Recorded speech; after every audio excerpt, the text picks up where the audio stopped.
வணக்கம். ஒன்றிய பாஜக தலைமை அதிர்ச்சி. ஓபிஎஸ் அவர்களுடைய மாஸ்டர் பிளான் என்ன நடக்கிறது அப்படின்றத பற்றி இந்த காணொலியில் நம்ம தெளிவாக பார்க்குறோம்.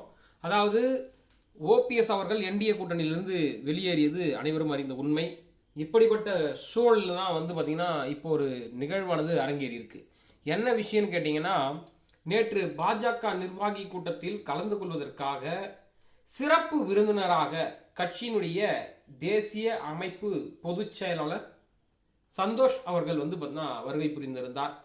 இந்த நிலையில் PL சந்தோஷ் அவர்களை மரியாதை நிமித்தமாக பன்னீர்செல்வத்தை சந்திக்க அழைப்பு விடுக்கப்பட்டிருந்தது. ஆனால் அந்த சந்திப்பை தவிர்த்திருக்கிறாரு நம்முடைய பன்னீர்செல்வம் அவர்கள்.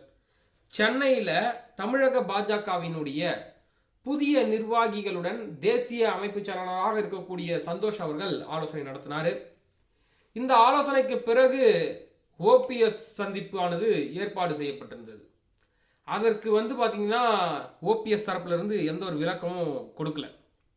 ஏன்னா PL சந்தோஷ் தரப்பு அழைப்பு விடுக்கப்பட்ட நிலையில் என் ஆதரவாளர்களுடன் பேசினதுக்கு அப்புறம் தான் நான் எந்த முடிவானாலும் எடுப்பேன், இப்போதைக்கு சந்திக்க முடியாது, அந்த சந்திப்பை தவிர்த்திருக்கிறாரு பன்னீர்செல்வம். பாஜகவுடன் சமாதானமாக செல்ல பன்னீர்செல்வம் விரும்பவில்லை என்றும் சொல்லப்படுகிறது. இதற்கு மற்றொரு காரணமும் சொல்லப்படுகிறது. ஏன்னா அதிமுக பாஜக கூட்டணியை யாருமே ஏற்றுக்கொள்ளவில்லை. ஆனால் OPS அதிமுகவுக்குள்ள ஏற்றுக்கொள்ள. அப்படி இருக்கும்பொழுது பன்னீர்செல்வம் பாஜகவை நிராகரிக்கும் பொழுது அதனோடிலிருந்து அதிருப்தியில் இருப்பவர்களை தன்வசப்படுத்துவதற்கான வாய்ப்புகள் என்பது OPSக்கு அதிகமாக இருக்கு. அண்மையில் தேசிய ஜனநாயக கூட்டணியிலிருந்து நம்முடைய பன்னீர்செல்வம் அவர்கள் வெளியேறினார். அது பார்த்தீங்கன்னா மிகுந்த வரவேற்பு இருக்கிறது. நேற்று கூட பார்த்தீங்கன்னா நாகேந்திரன் அவர்கள் தெளிவாக வெளிப்படையாகவே ஒரு அறிவிப்பை விட்டார். பன்னீர்செல்வம் பார்த்தீங்கன்னா நாளைக்கு PL சந்தோஷை சந்திப்பதற்கான ஏற்பாடுகளை நாங்கள் செய்கிறோம், OPS விரும்பினால் சந்திக்கலாம் அப்படின்னு சொன்னாங்க.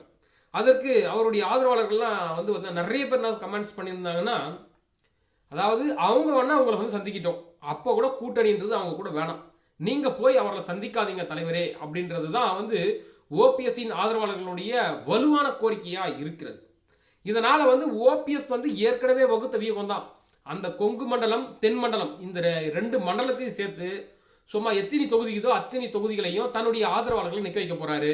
அப்படி நிற்க வைக்கும் பட்சத்தில் அந்த ஓட்டு பார்த்தீங்கன்னா ஸ்பிரிட் ஆகும் போது, அதாவது அதிமுக பாஜக கூட்டணிக்கு வர வேண்டிய ஓட்டானது அந்த முக்குலத்தவர்கள் அந்த அதாவது OPS ஆதரவாளர்களுடைய ஓட் பேங்க் என்பது செப்பரேட்டா பிரியும் போது அதிமுக பாஜகவுக்கு சம்மட்டி அடி வியப்போகுது அப்படின்றது தான் நிதர்சனமான உண்மை.